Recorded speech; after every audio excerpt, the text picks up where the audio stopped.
এই যে আল্লাহুম্মা লাকা সুমতু আলা রিজকিকা আফতারতু, এটা ইফতারের একটা দোয়া। আরেকটা দোয়া হলো যাহাবা যামা ওয়াবতাল্লাতিল উরুক ওয়া সাবাতাল আজরু ইনশাআল্লাহ। অনেকে এটা জানেন মাশাআল্লাহ। যাহাবা যামা মানে আমার পিপাসা দূর হয়ে গেছে, ওয়াবতাল্লাতিল উরুক আমার শিরা উপশিরাগুলো সব সিক্ত হয়ে গেছে, ওয়া সাবাতাল আজরু ইনশাআল্লাহ এবং আল্লাহ চাহেন তো এই রোজার বিনিময় আমার জন্য অবধারিত হয়ে গেছে। এই যে দোয়া ইফতারের, এটা কি ইফতারের আগে করবেন না মাঝখানে করবেন না শেষে করবেন? কি বলেন, ইফতারের আগে না শেষে? যারা যারা আগের পক্ষে তারা হাত তোলেন, মাশাআল্লাহ। বলো ভাইরা আমার, এই দোয়া ইফতারের পরে করবেন, আগে না। অনেকেই এই ভুলটা জানেন, অনেকে মনে করেন যে আগেই করতে হয়, আগে না। ইফতারের দোয়া কখন করবেন? ইফতারের শব্দের অর্থের দিকে খেয়াল করলে তো দেখতে পারেন পিপাসা দূর হয়ে গেছে, শিরা উপশিরা সিক্ত হয়ে গেছে, এটা কি ইফতারের আগে হয় না পরে হয়? তাহলে আল্লাহুম্মা লাকা সুমতু আলা রিজকিকা আফতারতু, আল্লাহ তোমার জন্য রোজা রাখলাম, তোমার রিজিক দিয়ে ইফতার করলাম, এটা কি আগে না পরে? পরে। অতএব এটা ইফতারের পর। তাহলে ইফতারের শুরুতে কি পড়বেন? বিসমিল্লাহ। বিসমিল্লাহ বলে যে কোনো খাবার খান, ইফতারও খাবেন।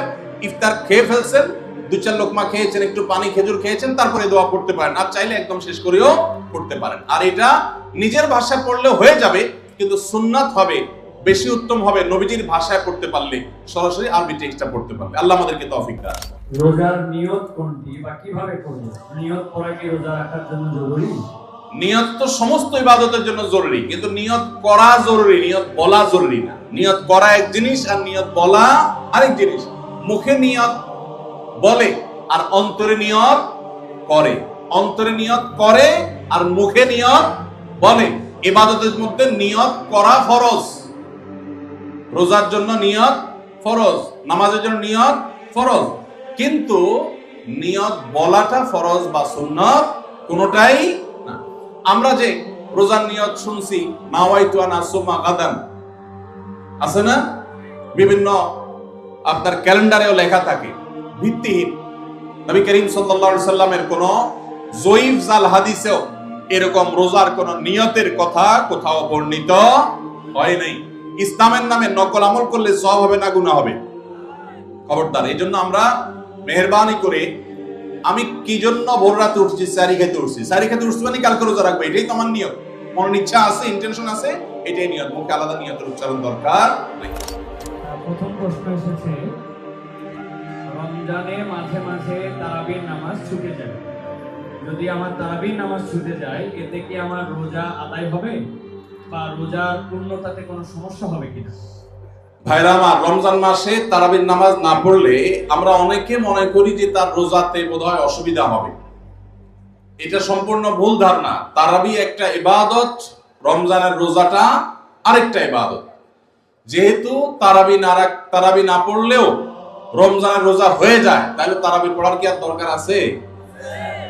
কেন? রোজা তো হয়ে যাবে। আলাদা ইবাদত।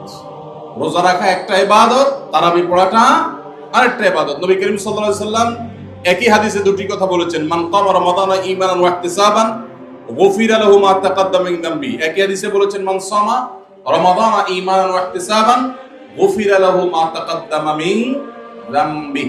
যে ব্যক্তি ঈমান এবং ইখলাসের সাথে রমজানের রোজা রাখবে, আল্লাহ তার পূর্বের গুনাহ মাফ করবেন। যে তারাবি পড়বে তারও পূর্বের গুনাহ মাফ করবেন ইনশাআল্লাহ। এজন্য ভাইরা, তারাবির নামাজ পড়তে হবে, এটা সুন্নাহ, গুরুত্বপূর্ণ সুন্নাহ, সাধারণ সুন্নাহ না। নবী সাল্লাল্লাহু আলাইহি সাল্লাম ছাড়েন নাই, সাহাবীরা ছাড়েন নাই, কোনো ওযর ছাড়া তারাবি ছাড়া যাবে না। জামাত ছুটে গেলে একা একা হলেও পড়বেন, কিন্তু কোনো কারণে পড়তেই পারলেন না, সফরে আছেন, ট্রাভেলে আছেন, বাসে ছিলেন, ট্রেনে ছিলেন, নাইটে সফর করেছেন, তারাবি পড়তেই পারেন নাই, ইনশাআল্লাহ আপনার রোজা হয়ে যাবে। তাই বলে তারাবিকে অনেকে অবহেলা করেন আজকাল, যেটা তো সুন্নাত, না পড়লে কি? এই অবহেলাটা আরেকটা দোষের। তাহলে আমাদের মধ্যে দুইটাই সীমা লঙ্ঘন। কেউ মনে করেন তারাবি না পড়লে রোজাই হবে না, এটা হলো বাড়াবাড়ি। আবার অনেকে মনে করে তারাবি না পড়লেই বা কি, এটা হলো ছাড়াছাড়ি। এই বাড়াবাড়ি এবং ছাড়াছাড়ির মধ্যে আমাদের থাকতে হবে। আল্লাহ আমাদের তৌফিক দান। একজন রোজাদারের জন্য রমজানের প্রতিটি দিনের আমলের রুটিন কি হবে, কিভাবে সে তার রোজা কাটাবে? মাশাআল্লাহ, আমাদের একটা নতুন বই বের হয়েছে এবার, সেটা হলো মাহে রমাদানের 27 আমল। এই যে বইটা একটা হাতের সামনেও আছে, মাশাআল্লাহ।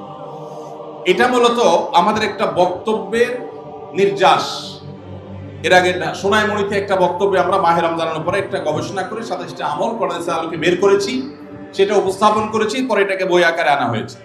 এখানে রমজানে আপনি কি কি করবেন তার সবগুলোর তালিকা দেওয়া আছে। অতএব এটার আলোকে আপনি আমল করতে পারেন, চাইলে ভিডিও বক্তব্যটা শুনে নিতে পারেন।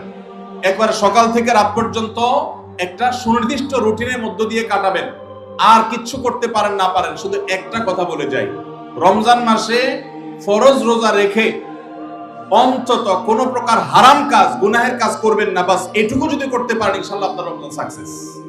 চেষ্টা করা যাবে না ইনশাআল্লাহ? একটা কাজ যদি করতে পারেন আপনার রমজান ইনশাআল্লাহ সফল। সেটা হলো ফরজ রোজা রাখলেন, 5 ওয়াক্ত নামাজ তো ফরজ পড়বেনই, ফরজ কাজগুলো করলেন আর গুনাহ থেকে বেঁচে থাকলেন, কোনো হারাম কাজ করলেন না, ঝগড়াঝাটি করলেন না, মিথ্যা বললেন না, চগলখড়ি করলেন না, গীবত করলেন না, কাউকে ঠকাইলেন না, 2 নম্বর কাজ করলেন না। এই গুনাহমুক্ত যদি রমজান কাটাইতে পারেন আপনার রমজান সাধনার সার্থক ইনশাআল্লাহ। আল্লাহ তৌফিক দান।